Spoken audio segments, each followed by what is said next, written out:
So I got lost, but in the right direction. And everybody's searching for something. You're either running from something or you're running towards something. But every step you take is progression. So I'd like to start with just a little bit of myself. As you quickly heard, my bio was quite short. I'm from New York originally, born and raised, did all my education there, did all my school education, all my street education there. And I was very problematic as a child. I got in a lot of trouble with my parents, and I got a lot of trouble with the law. I just didn't have any regards for authority or for any rules, and that holds pretty true to today. So I knew I had a problem, and I wasn't exactly sure what it was. I knew I was smart, but I just couldn't get anything done. And even after I graduated high school, I got into a pretty good business school off of Wall Street in New York, but I just couldn't focus on anything, and I couldn't accomplish much. And eventually I ended up dropping out. So then at the age of 23, I got diagnosed with type 2 bipolar disorder and anxiety disorder. And there was a point in my life when doctors thought I was possibly agoraphobic. Now, agoraphobia is the fear of open spaces, like this. Now, I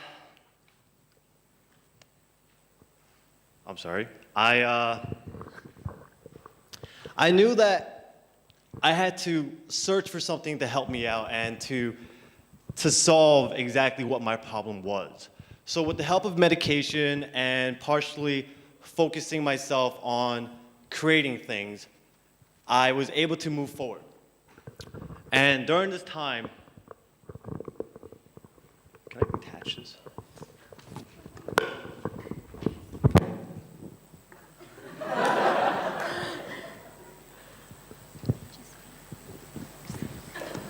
Sorry, guys. Hello, hello? Okay. So, at the age of 23, after I was diagnosed, I was in a pretty dark place. I had lost my job, and I hadn't left my apartment for months. And that eventually ended up to me being evicted from my apartment because I wasn't paying rent. I had no connection to the outside world whatsoever. So I started searching for the light. I had to search for a reason to continue on. And I remembered a bit of advice my friend gave me a few years back that pulled me out of another dark place. He told me, and I'm paraphrasing, that when you've hit rock bottom and you've got nowhere to go, just do the next right thing, no matter how big or small the next right thing might be. And that could be as simple as waking up, getting out of bed, brushing your teeth, having breakfast, and so on and so on and so on, until that little bit of momentum that you've been building on becomes this unstoppable wave. So that's exactly what I did. I knew things had to change, so I started to change things in my life. And I knew that doing the same things over and over again would never result in something different. Practically, that's the definition of insanity. So, I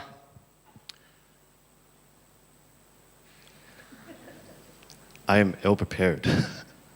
So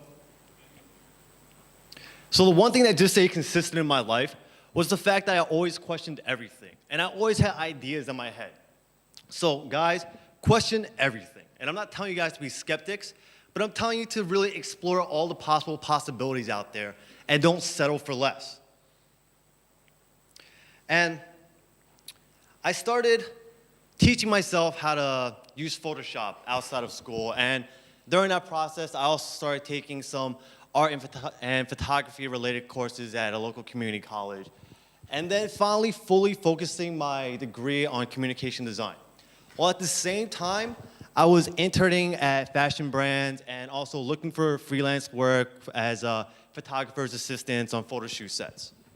And actually that led me to doing some photo retouching for photographers since I had taught myself how to use Photoshop beforehand. And that came full circle for me. And then while I was at school and I was doing freelancing work and interning at fashion brands, by my junior year, I had gotten an offer to work full-time for an ad agency as a junior art director for the Reebok brand. So my hard work and diligence had paid off. And eventually, I got recruited into one of the largest ad agencies in the world. So 3 years ago, I'm working at this fancy New York ad agency, being an art director, working on their largest account, just killing it creatively. And then I get hit with another illness. And if you're lucky enough, hopefully you'll catch this too. Heartbreak. Now I know it's quite harsh, but heartbreak is a process where it's beautiful to get to. Now, my self-diagnosed cure was to go to Japan. I know.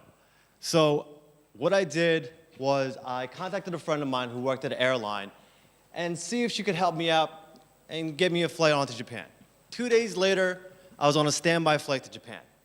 Now, at this time, I was roughly 26. I didn't know a word of Japanese, and it was my first time out of the States. The only Japanese I really knew was like, domo arigato, Mr. Roboto. And I doubt that was gonna help me much in Japan.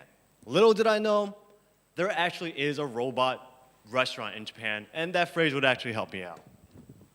So, while I was in Japan, I was completely inspired. I mean, I thought I saw everything in New York. I mean, I'm from New York, we see a lot of things, we're pretty awesome.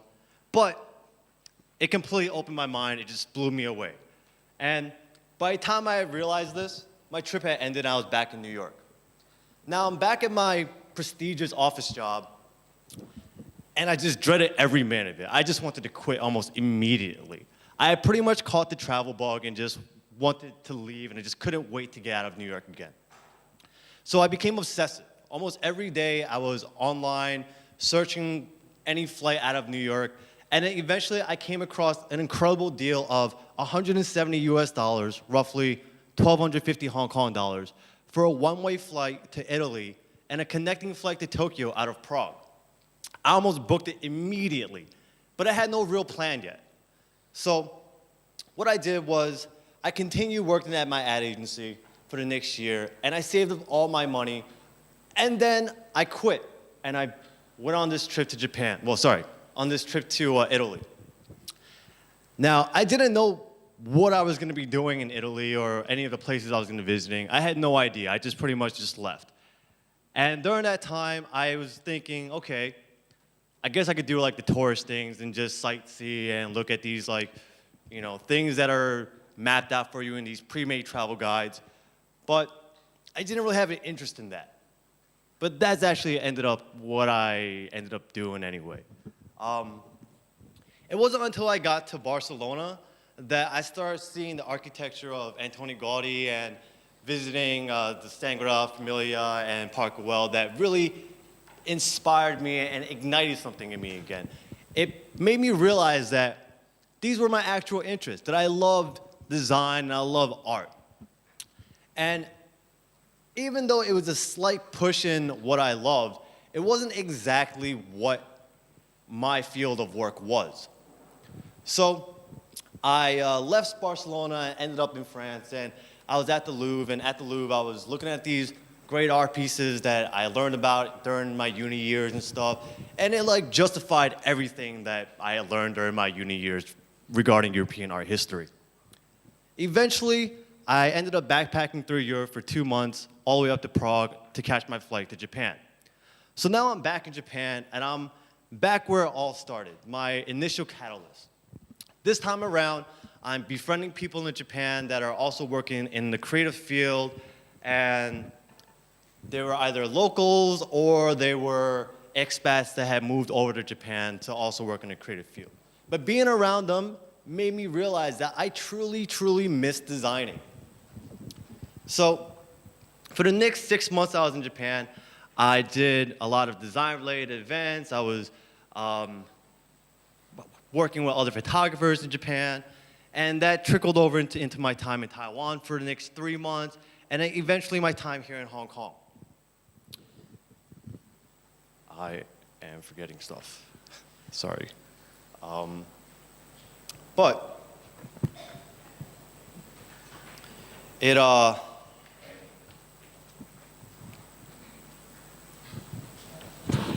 sorry. But, but the signs were all there. I mean, I was befriending friends worldwide who worked in my industry, and I was doing these activities and things that I would normally do in New York, but it just expanded globally. And it got to a point where the universe was pretty much screaming at me like, hey, you little brat, you wanted to travel, I gave you a multi-continent ticket to travel. You wanted to be inspired, you got to see renowned works from great masters all over the world. You wanted something different and unusual, you're halfway around the world in a foreign country. The universe pretty much gave it all to me. I just didn't realize it. I just had to take a step back and see what I really had. I mean, I ran away from New York, practically just left stuff there in search of something to fill this hole, this gap that I have, only to realize that what I was looking for to fill this hole and gap was essentially what I left back in New York. So 3 years later, I'm here in Hong Kong, and I'm working here as an art director, killing it creatively, turning out ideation after ideation. So essentially, I started off in a dark place with being diagnosed with bipolar disorder and anxiety disorder, and then possibly being agoraphobic. And then I slowly searched for help, then climbed my way up to being an art director, only to realize that my light, my high, and being hit with an experience during having my high made me just question everything in my life. So then I left, and my lightness had become my darkness. And I was off searching for a new light, only to realize during my journey and having an epiphany about it, that the darkness that I had left behind was actually my light that I was searching for. So if you leave today with anything from my talk, it's to just take a step back and look at your life, and you might realize that the things that you're searching for are exactly what the universe has already given you. That's all. Thank you.